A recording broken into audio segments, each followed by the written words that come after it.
Good afternoon, and welcome to yet another extremely topical and extremely timely AMET webinar. Over the last 75 years, we've seen many permutations in Russia's relationship with Israel. During World War II, many Jews fleeing the Nazis escaped to the former Soviet Union.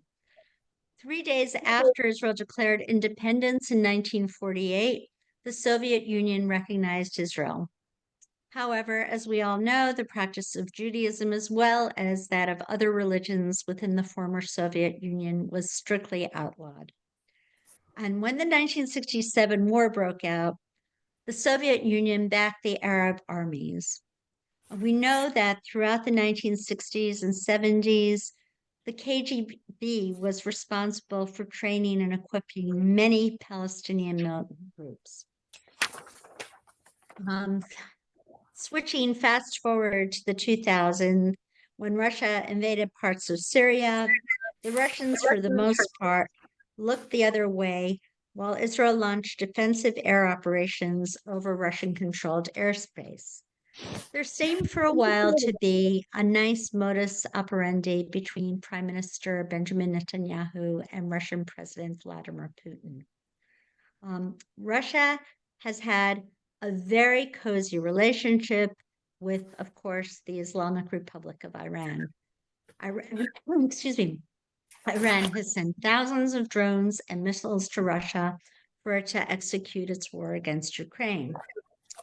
Israel, for its part, has walked a very fine line, balancing diplomatic support for Ukraine, but refusing to provide it with necessary armaments, which they need right now for their work. As we've entered the fourth month of the war in Gaza, many world powers are chiming in on how to resolve this conflict, including National Security Advisor Jake Sullivan, who has spoken about a, quote, revamped and revised Palestinian Authority and a contiguous Palestinian state stretching from Gaza through Judea and Samaria or the West Bank. Since Hamas's brutal attacks on Israel on October 7th, relations between Moscow and Jerusalem have been radically upended.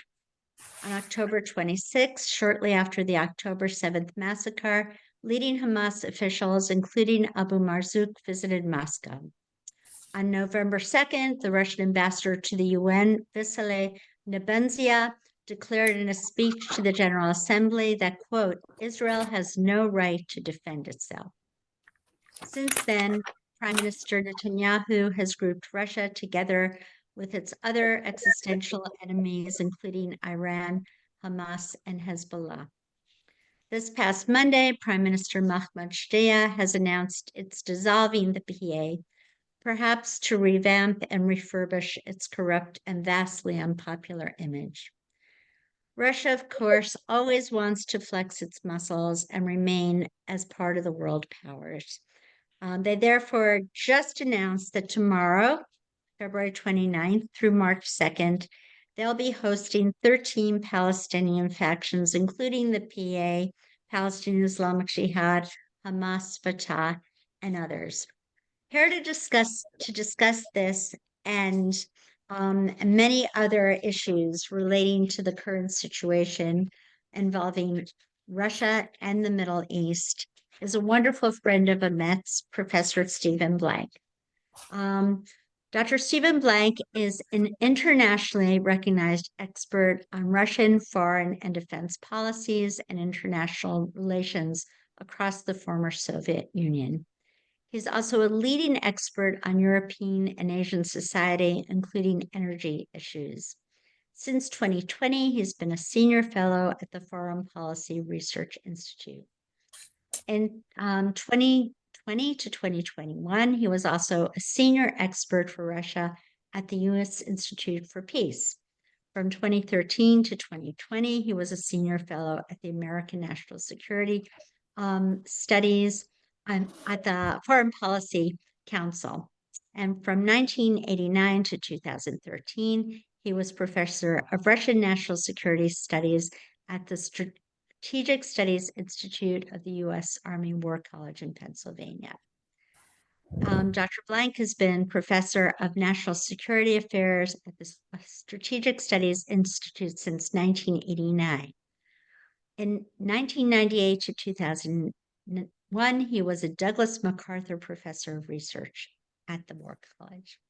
He's consulted for the CIA, major think tanks and foundations, chaired major international conferences in the USA and abroad.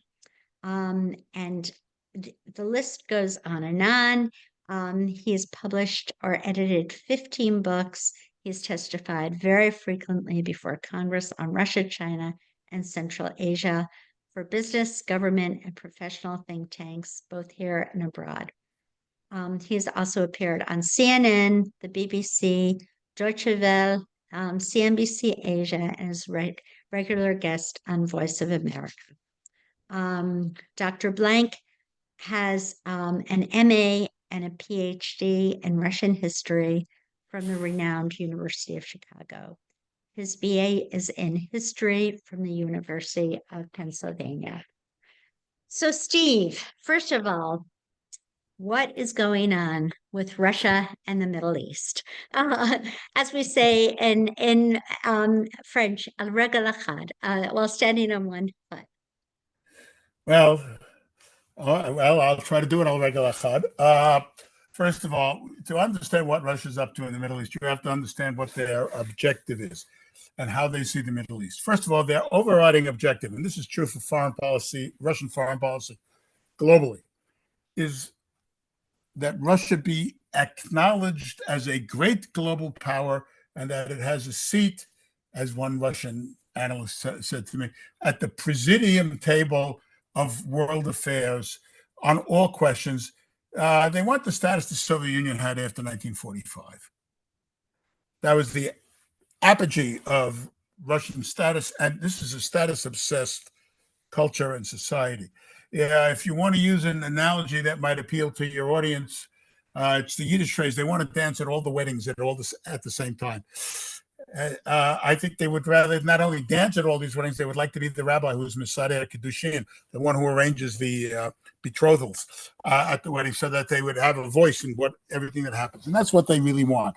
What you have to understand as well is that despite the fact that the Soviet Union ended 30 years ago, Russia today remains an empire and thinks in imperial terms.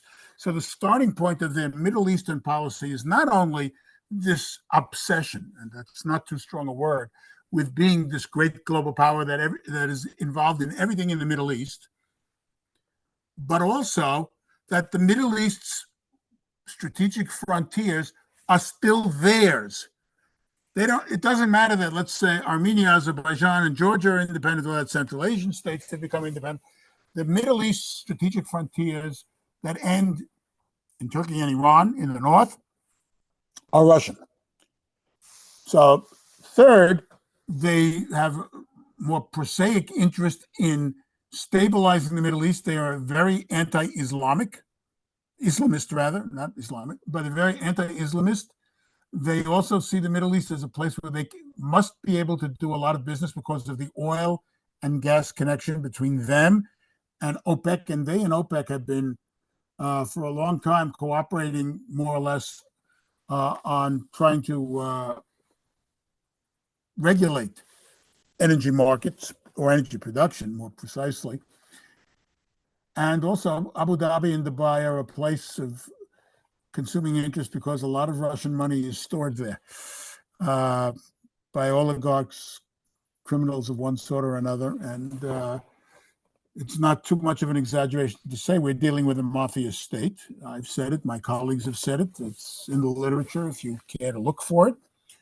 And those are compelling material, ideological, psychological, and political, and what defense motives. On the defense level, they want to be able to play in the Middle East, and what they really ultimately want are naval and air, if not land bases in the Middle East, so they can threaten U.S., NATO, and U.S. allied forces and deter them from getting close to Russia. So that's a capsule summary of what the Russian objectives are in the Middle East and why they want to be there. At the same time, it is clear that they do not like the idea of war in the Middle East, because war in the Middle East brings the United States full force back into the Middle East, and they know they cannot compete with America. Now, whether you like what President Biden is doing or not, it is clear that we are heavily engaged diplomatically and to some degree militarily throughout all the conflicts that are now taking place in the Middle East.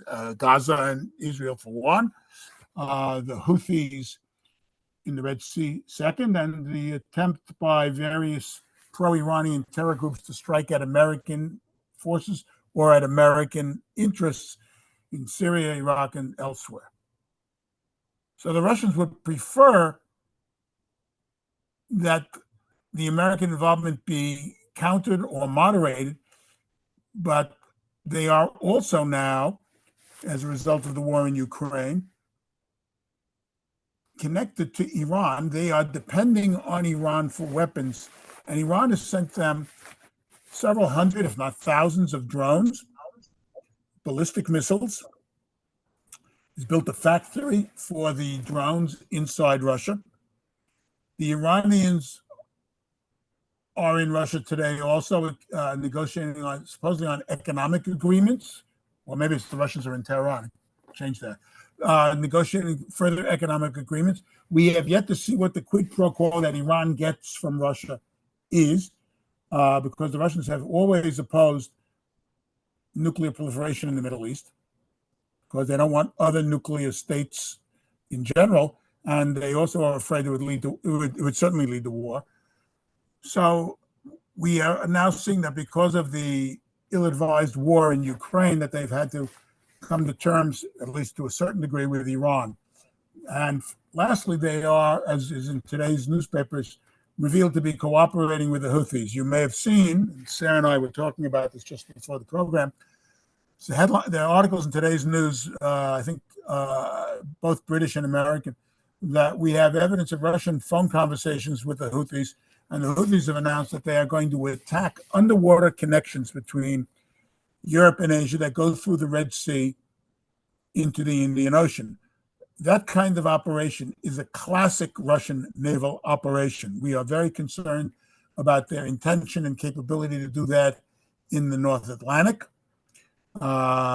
They actually mobilized their fleet when they invaded Ukraine. They mobilized the Northern Fleet, that's the fleet that's based in the Arctic, sail it out into the North Atlantic, because they apparently were prepared to cut the communications between the United States and Europe if we retaliated then in 2022.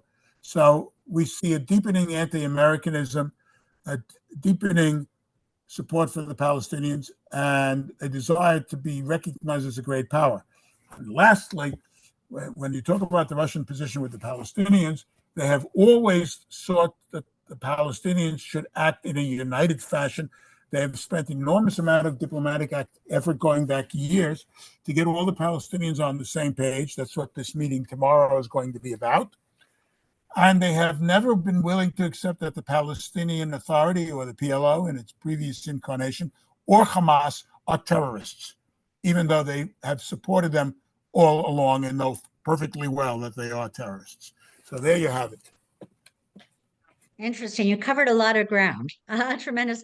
But in terms of what the quid pro quo is from Iran, Iran is supplying Russia with probably thousands of drones and missiles, at least short-range missiles, to execute its war against Ukraine. But I think you've already answered this. There's this access of Venezuela, Russia, Iran, China, that are all very anti-Western. So maybe they're not providing, or Russia is not providing Iran with anything material, but diplomatically, in terms of being part of this anti-Western, anti-American axis, it's just a kind of quid pro quo diplomatically. Is that? Well, diplomatically, Iran is getting support now from Russia. You have to understand that the Iran, when we walked out of the JCPOA during the Trump administration, we gave Iran a green light to go nuclear. This is not commonly understood, but it should be. I mean, I think it was a terrible mistake on our part. Even if you don't like the JCPOA, that's the Joint Comprehensive Plan of Action that the United States, Russia, China, and the 5 members of the Security Council, the 5 members of the Security Council in Iran signed in 2015. Trump walked out of it in 2018 saying they were building a nuclear weapon. Be that as it may, we now have no way of leverage on them. Even if you think that was an insufficient or weak agreement. Now they are completely free to do what they want. And there's no sign that the Russians are helping them build nuclear weapons. That is at least not in the open source literature. And I can't speak to classified things. But it strikes me that the Iranians right now are eager to get economic assistance from Russia. They are also probably looking to get military assistance from Russia, either for them or for their proxies. Hamas was supplied by Russian weapons that went through Iran, as was Hezbollah. There's a famous incident from 2006 or 7 after the first Israel-Hezbollah war in 2006. The Israelis protested to Moscow that the Russians were selling weapons to Iran, and that, with understanding that the end user, which is a technical term of art in that business, would be Hezbollah. The Russians, got there and denied this is a lie, it's a provocation, and so on. And then the Israelis invited Defense Minister Ivanov to Israel. He came. They showed him the weapons with Russian markings on them. So, so this is still going on. The same is true for Hamas. There are some people who believe that the Russians were in on the advanced planning for the October 7th massacre. That may be true. There's no definitive proof again, but now we have evidence of their support for the Houthis and clearly trying to rescue Hamas, find a place for it in a new Palestinian political system. All right. You might have to repeat that again because you were breaking up a bit. So can you just repeat your last sentence? The last sentence, we have telephone contacts. I mean, we have captured telephone conversations between Moscow and the Houthis relating to this idea of blowing up the cable communications, the underwater cable communications in the Red Sea between Europe, Middle East, and Asia, because those communications go through those waters. And second, that the Russians are supporting Hamas as a political entity within any new Palestinian political framework, because they have always tried to have the Palestinians present a united front, and they've always failed because the Palestinians have never been able to do that on their own. And that's why Hamas will be at this meeting tomorrow in Moscow. Right. So I'm really surprised that Russia, while it's executing this war against Ukraine, has enough extra armaments to be able to, they do, what is the size of their military capacity? Well, you have to go item by item, or their navy, for example, has never been particularly large compared to, say, the United States Navy.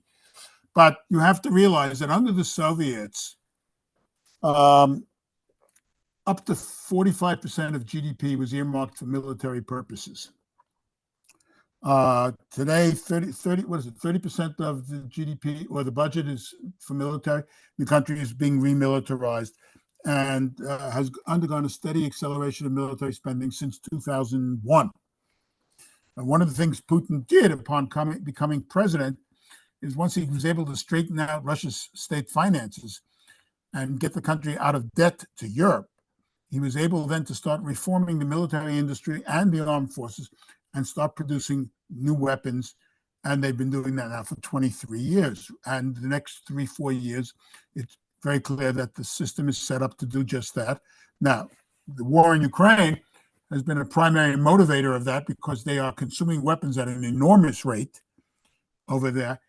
And their defense industry has serious problems. They're not able to keep up with this, but they never got rid of, they kept many of the Soviet stocks. So they are using weapons from, the 50s and 60s, particularly tanks. against Ukraine because they can produce that stuff, and they're going to apparently produce attempt to produce that. They are getting a lot of support from China, not in terms of lethal weapons, but in terms of supporting technologies. We know North Korea is sending them missiles. Iran is sending them missiles. And they have organized a vast covert operation to break the sanctions or circumvent the sanctions with considerable success. So the economy is being militarized. They are using up earlier stocks, and they are getting weapons from friendly countries. And we know the way the Russians have been treating the Uyghur Muslims. And Now, the they don't Chinese are treating the Uyghur Muslims. the Chinese, right? But the Russians also are very anti-Islamist. And Yeah. how does this translate into its support? Its support for Iran, for the Sunni Palestinian causes, Hamas, Hezbollah. They don't make the connection. Oh, they make the connection. Iran does not play inside Russian Islam. They know better. As a matter of fact, the closer you get to Iran, the more circumspect Iran is about using Sunni and or Shiite Muslim groups. I mean, this is a big subject which goes beyond our purview. But the Russians see Iran as a power that is going to be living there, that they have to deal with, and that is a potential partner, if not ally, and the two are not the same, against the United States domination. So for the last 25 years, since Primakov came in '96 as foreign minister and then as prime minister 2 years later, they have attempted to find a working relationship with Iran. Now, as I said, they are opposed to the idea of Iran having nuclear weapons for a number of reasons. One, they don't want other countries to have nuclear weapons because that diminishes their status. And as I said, they're obsessed with status.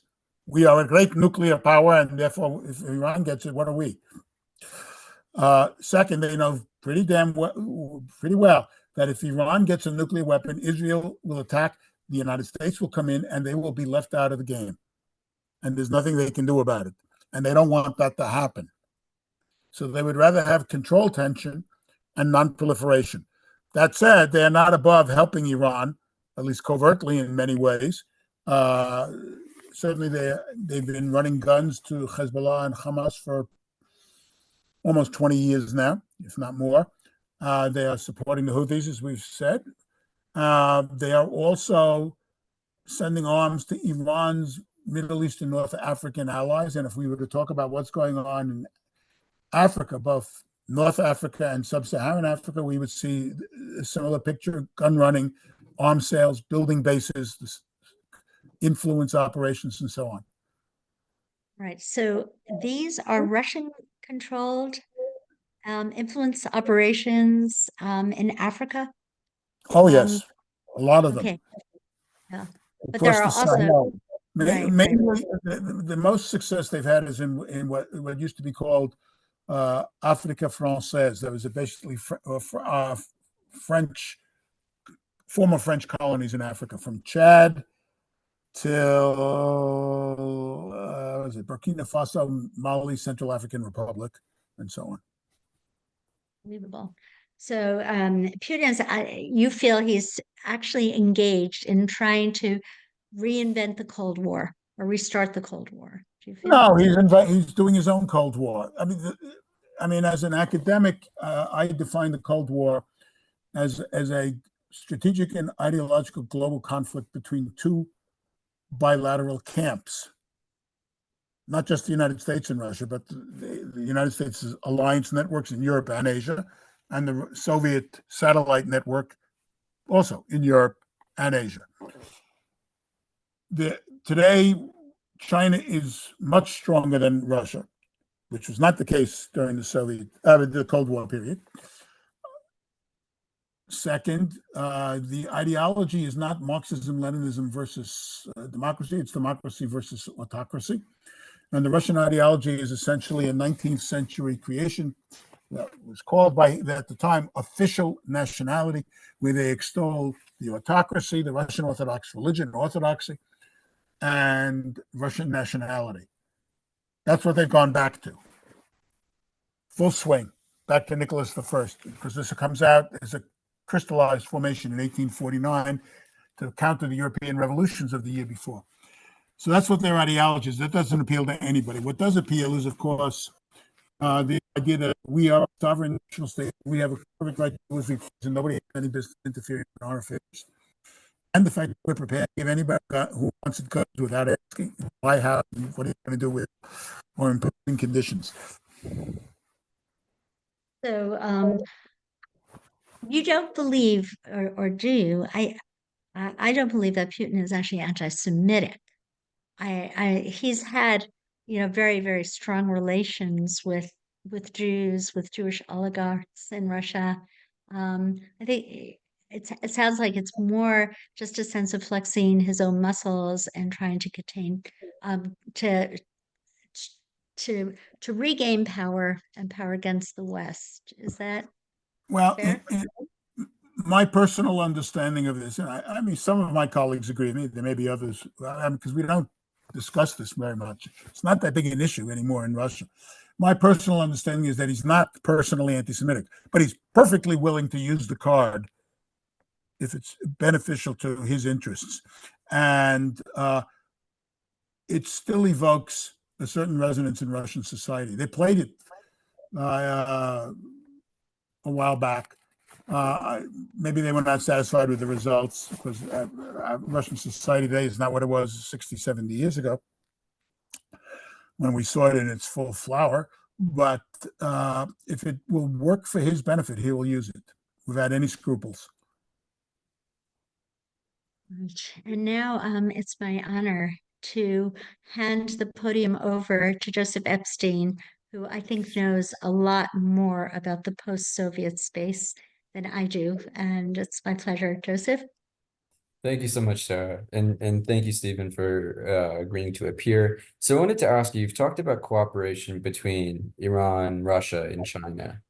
At the same time, all of these countries are known as regional bullies who often have disputes with their neighbors over land or other things. And they also really vie for strategic influence. At the same time, Russia and China share a border.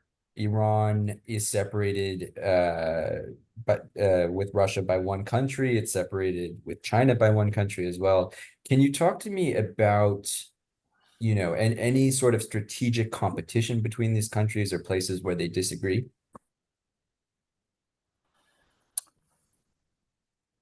If there is competition among them, it is muted at the present relative to the consensual points that drive it. I've done a lot of work on Russia and China. I actually gave a paper on this to a conference in Singapore Sunday night. I think it's an alliance de facto, not de jure, and that's an important distinction.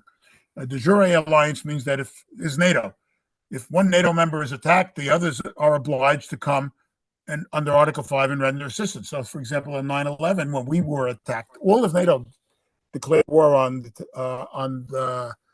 those terrorists. Russia and Iran are not allies; they are partners. I mean, the nuclear issue is a serious break, if you like. The Iran-China treaty that so many people were worried about 4 years ago, which promised the sky and the moon, the sun and the moon to China, nothing much has come of it. So again, the cooperation is rhetorical and normative, ideological. Three states that don't want anybody interfering in their domestic affairs. And what's also a common denominator, and there's a very good book on this by a colleague of mine named Jeffrey Mankoff, which you can get it on Amazon. It's that all these states were and still think of themselves as empires, and they want their empire back, or some semblance of that. When I was teaching, you wanted to get students sort of into this I used to say that these kinds of states were sort of like Rodney Dangerfield. They always complained they didn't get enough respect. And that certainly eats away at them. We're a great power. I mean, we hear this with the Russians all the time. Even in the 90s when they were broke, we're a great power. I mean, I heard Zbigniew Brzezinski once say he had a meeting with Russians in 97 when the Russian GDP was smaller than that of the Netherlands. And they're going around saying, well, of course, we're a great power. And he said, no, your economy is less than Holland's. I mean, how can you call yourself a great power? But that's the obsession that drives them. And you can't cure that. I mean, because there's no psychiatrist who's performing therapy on international relations. So as a result, I mean, they are left to stew in their resentments. And Mankoff shows you how this imperial status obsession drives a lot of their approaches and objectives in foreign policy. So with Russia and China, I think there's a de facto alliance, not de jure, but it's an alliance where China is the rider and Russia the horse. That's a famous analogy by Bismarck, that in any alliance, there's a horse and a rider. Russia's the horse. The Russian military is dependent on Chinese supplies. The Russian economy is increasingly dependent on China. We see that on major issues in foreign policy, Russia is inclining more and more to China. I'll give you one example that should be of concern. 10 years ago, or 12 years ago, after the New START treaty was signed between Obama and the administration and Putin, the Russians wanted to go forward on their arms control. And they said publicly, we believe that all the declared nuclear armed states must participate. So that they wanted France and Britain in there, and possibly India and Pakistan, and of course, China. As they became allies to China, they are now unwilling and unable and unwilling to say that China should participate in international arms control treaty negotiations, and because the Chinese refuse to do so. So you have a case here where they have subordinated a major foreign policy point to Beijing. There are others as well, but we're not going to be talking about East Asian and South Asian security today, unless it's necessary. But we can see that. And we see that the dependence is growing because of China's undoubted economic superiority over Russia, which is, I think, still growing. So thank you. We've seen since the start of the war in Ukraine, Russian capacity has dropped extremely.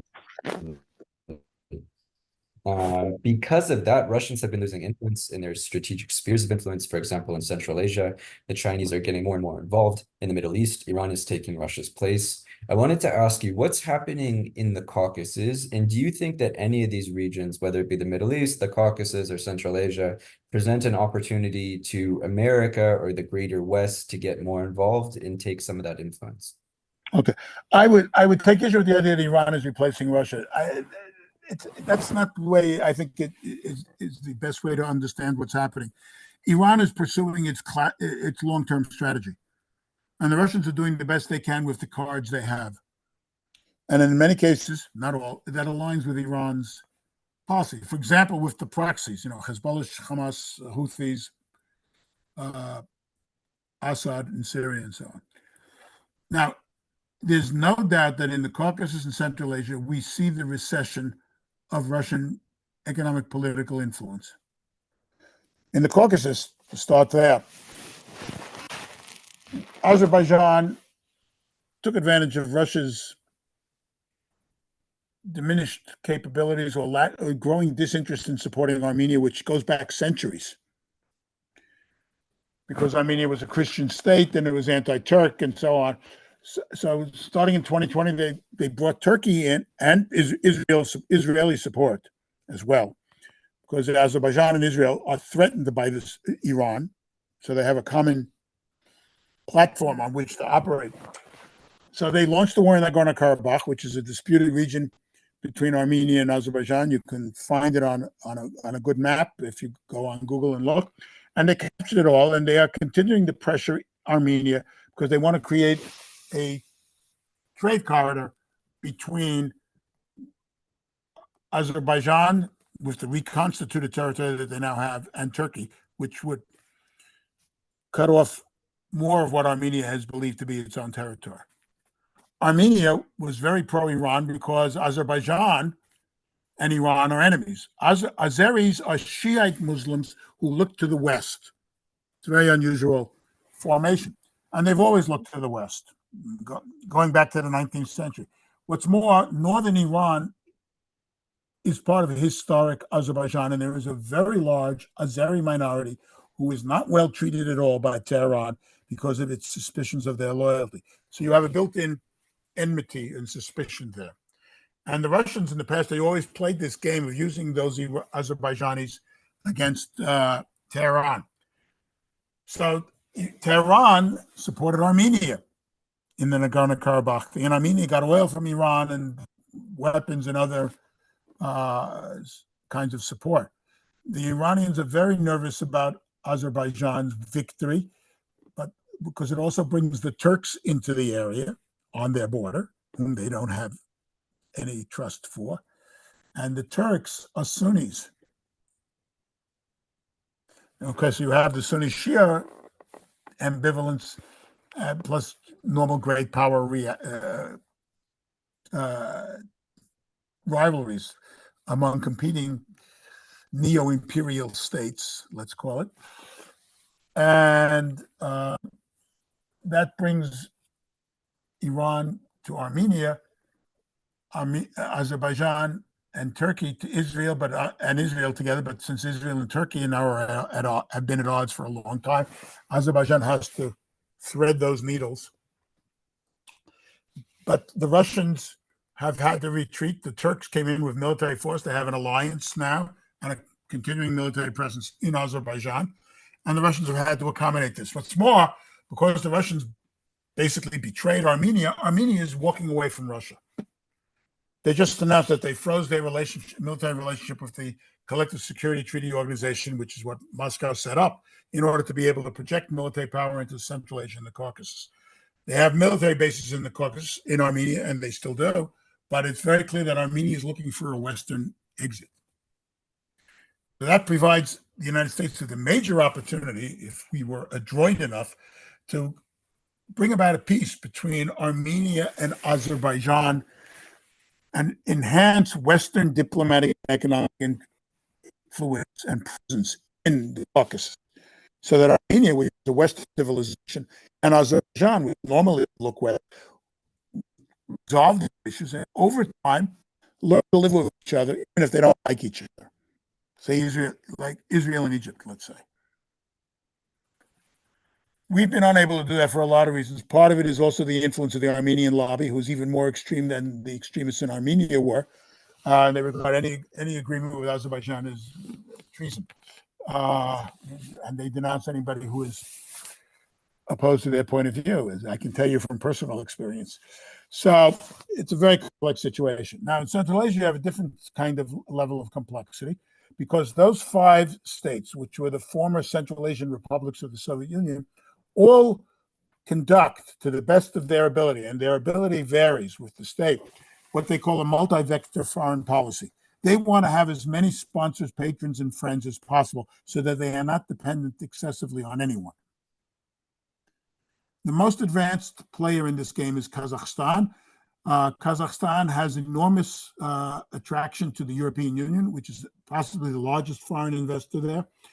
But their oil and gas pipelines went through Russia. So we should be trying harder to get oil and gas pipelines from Central Asia through the Caucasus, that is Azerbaijan, to Europe, Georgia, Turkey, and then into the Balkans and north, through the Black Sea or through the Caucasus, so that Russia will not have leverage on that energy. Russian language, which is a very important point to Russia, is in retreat in education in Central Asia, drives the Russians nuts. There are still Russians who are claiming that Kazakhstan is really Russia, particularly the northern part, which a lot of Russian immigrants settled in. I mean, Solzhenitsyn, for example, thought it was part of Russia. And there are people in the Putin administration who are perfectly willing to play that card anytime they think it's necessary. Other Central Asian states, Uzbekistan, are looking to diversify. China has enormous investments and is the key foreign economic actor in Central Asia. And the Belt and Road Initiative is basically, in its Central Asian dimensions, an attempt by China to open up trade routes to the West through Central Asia, bypassing Russia, again, to enable Chinese trade to get to the West faster, with fewer political economic impediments than before. India is trying to do the same thing and also trying to build an international north-south transit corridor, INSTIC, from India through the Indian Ocean to Iran, up through the Caspian Sea to Russia, and then from Russia to Europe. So you can see there's an enormous competition here, and the United States is active, and Biden has done some constructive things. Trump came out with a very good platform for this in 2018, but then didn't follow up. Biden has done some activities, but we need to be more active in both countries, in both regions, excuse me.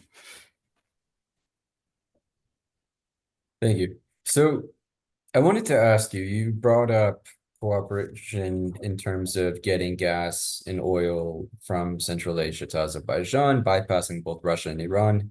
While we're on that topic, I wanted to ask you about the Middle Corridor. For the viewers who are at home, the Middle Corridor is a proposed corridor of trade connecting China to Europe while bypassing both Iran and Russia. It goes through Central Asia and then through the Caspian Sea to Azerbaijan. So it also involves India as well, not Yeah. just China. Yeah, of course. So it connects the East and West. So this corridor would be good for China, but it would be really bad for both Russia and Iran. Considering that China has a lot more leverage on both countries, do you think they would just let it slip, or is this something they would attempt to sabotage? Russia and Iran? Well, the problem is they have been unable to work out their own alternative, INSTIC, which, on paper sounds like a very good plan, but they've been talking about it since the turn of the century. Today's 2024, and there's nothing to show for it. What's more, both of them are too dependent on China to sabotage what is increasingly a vital Chinese interest. So we're going to get talk, I think, but I don't think we're going to get a lot of action. The Russians also talked about it 8-10 years ago about having the Chinese Belt and Road go through Russia and a greater Eurasia. I mean, the Russians are great at coming up with these vast plans and horizons, but to use the nice Yiddish word, there's no tachlus. There's no follow through on them. So you get great ideas and people sitting there and discussing this at academic and professional conferences, but there's nothing on the ground. The Chinese, on the other hand, build things. So you actually have a practical resolution of some of these issues. And the Belt and Road did not live up to its hype. It was overhyped, but it's real. There are projects and there is trade and so on. So I'm very skeptical that the Russians and Iranians can sabotage this. I don't think it's going to live up to what China hopes for, but let's think about this for a minute. I mean, you all learned in school that why was Columbus going to America? He was looking for a trade route to China and the Orient and the Asia. This is it. This is the European-Chinese trade route. The Arctic is another potential, but we're not going to be talking about the Arctic. But this is it, and it goes through the Middle East. And now the United States and India have set up the one with Israel involved and Arab states, I think it's called. This war has interrupted that. But I wouldn't be surprised that once this war ends, you're going to see India, Israel, Washington, I think UAE and some other Arab states who want to do business along these lines get into this, the Saudis as well. And we go through the Indian Ocean to the Gulf states, that is the Arab states on the Gulf, then Israel, and then to Europe. It makes perfect sense. You have, or through the Red Sea, because you have an infrastructure that's coming into place for that. You have the ports of Eilat and Haifa in Israel. You have massive Saudi constructions going on. And the Gulf also, you have infrastructure that's already in place. If you've been to Abu Dhabi or Dubai, you'll see it. It can be done if the will is there and if there's peace. Thank you. So you spoke on the just importance in general of how big this trade corridor could really be. And you said that, Russia and Iran are likely not to sabotage it just because they need China so much. Do you think that China understands how bad it could be for both, Russia and Iran? And do you think China would be willing to invest in a project that could be so harmful for two, maybe not crucial, but important allies when it comes to countering Western influence?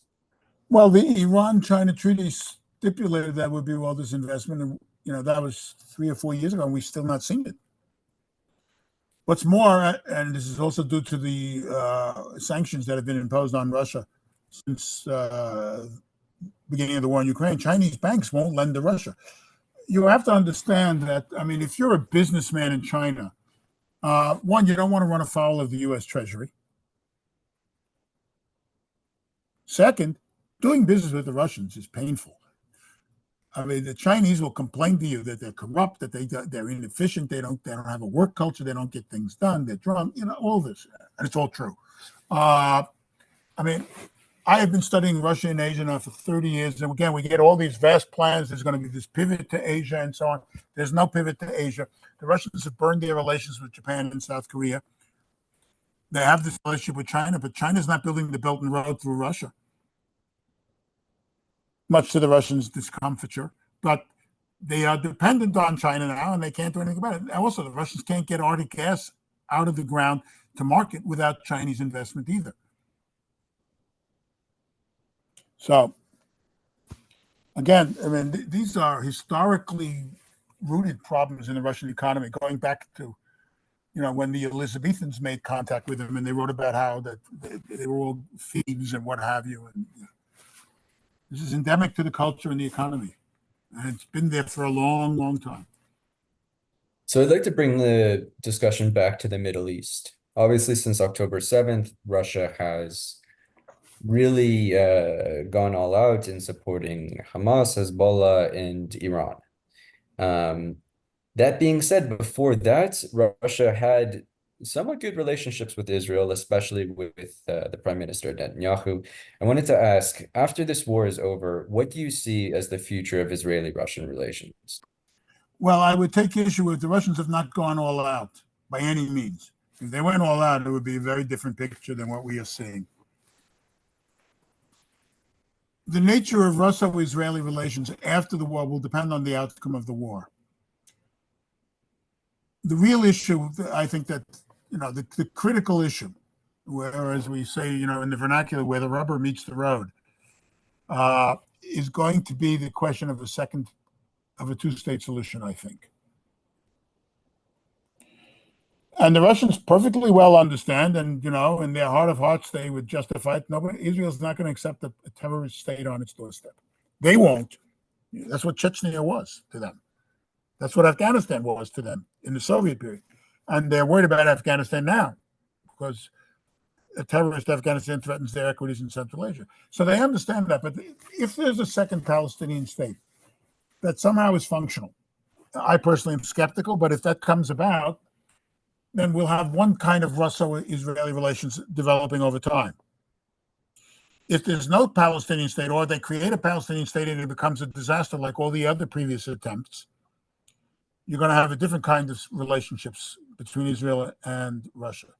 So we cannot answer that question today based on the status quo at the moment. And we don't know what the status quo at the end will be. Hamas turned down the latest agreement today. Just after Biden got up and said Monday, well, I think by next Monday we'll have an agreement. Hamas said no, because they're not going to release Israeli soldiers as part of their prison release. Because as far as they're concerned, every Israeli is an Israeli soldier. So once again, it just shows the utter faithlessness of Hamas and their consistent resort to what I call strategic nihilism. Thank you. So we have a question from the audience about potential secessionism in Russia. What do you think Russian politics would look like if there was a new leader? You know, if I knew the answer to that, I'd be living in a mansion on somewhere. But secessionism, a lot of my colleagues and friends believe that if Russia loses the war, that secession will take place. There are other people who argue against it. That's a fascinating discussion. If Russia loses the war, and this has been true throughout Russian history, did wars, particularly those that end badly, end in some sort of domestic upheaval. It doesn't have to be a change of regime, but it does mean major reform at the very least. And it won't be Putin who's writing it. Now, Putin is 71. We hear all the time that he's got this and that and so forth. He's got cancer, he's got Parkinson's, God knows what else he has. He's got a double. He's actually dead. You know, you'll hear this kind of nonsense out there. I don't believe any of it. But if they lose the war, there will be tremendous pressure for fundamental change at home. Whether that will lead to secession, I'm skeptical, because the Russians will not tolerate the breakup of the state, and they've got the guns. And then in the final analysis, if you look at the revolutions that have taken place last 20, 30 years, the guys with the guns are the ones who win. And I think my colleagues are engaging in wishful thinking. And I mean, I know this subject intimately. This is my PhD dissertation. So I've been looking at this stuff for a long time. And I'm sort of skeptical about it. But major reform, which could affect the constitution of the state, definitely is a real possibility. Thank you. So Russia, I wanted to ask you about Putin's current grip on power. Of course, last summer there was an attempt by Yevgeny Prigozhin to march on Moscow. Some have speculated that Putin's grip on power has really relaxed. I wanted to ask you, how do you see it right now? His grip on power, I think, is very tight. It is extremely regressive. The domestic scene in Russia is reverting back to late Stalinism minus Marxism, Leninism. You have a different ideology, but enormous amount of similar symptoms. The Gulag is building up. That's the political prisoner population. Major repression for anything. You give $50 to a Ukrainian cause, you get thrown in jail. Obscurantism,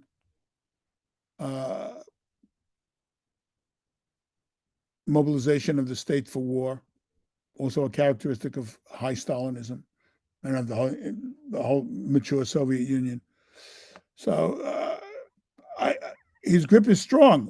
Now, if they lose the war, then we're dealing with a different situation. God forbid they win the war, it'll be worse.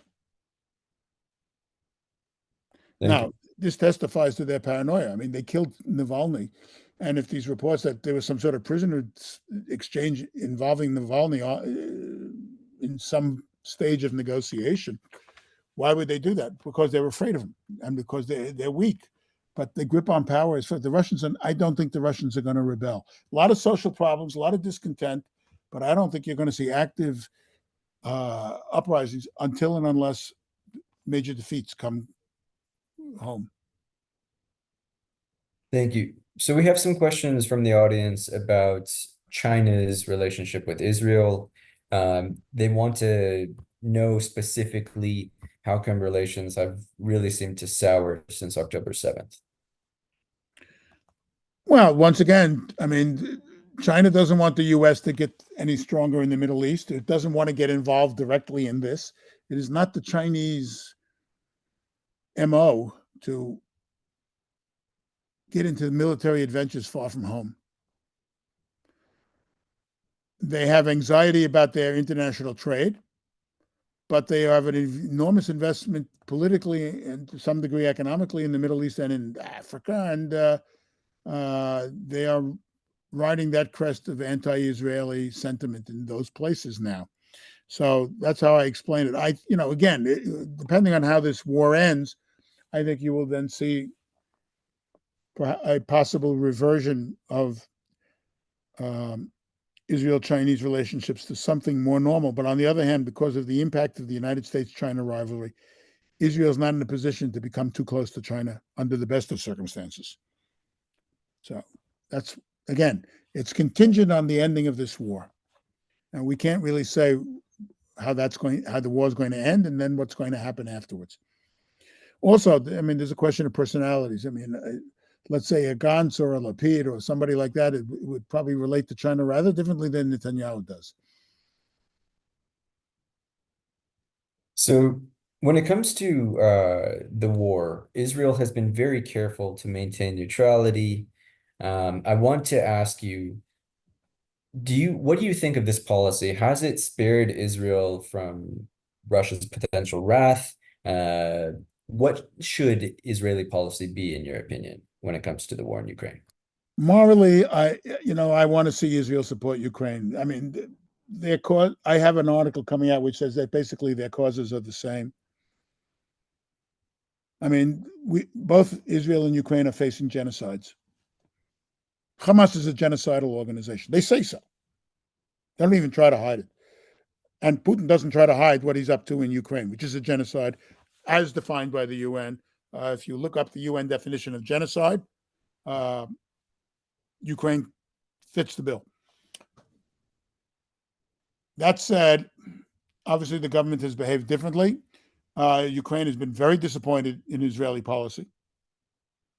And I think it was short-sighted. The idea is that if we don't actively challenge Russia, they won't give active support to Iran and to our enemies and so forth.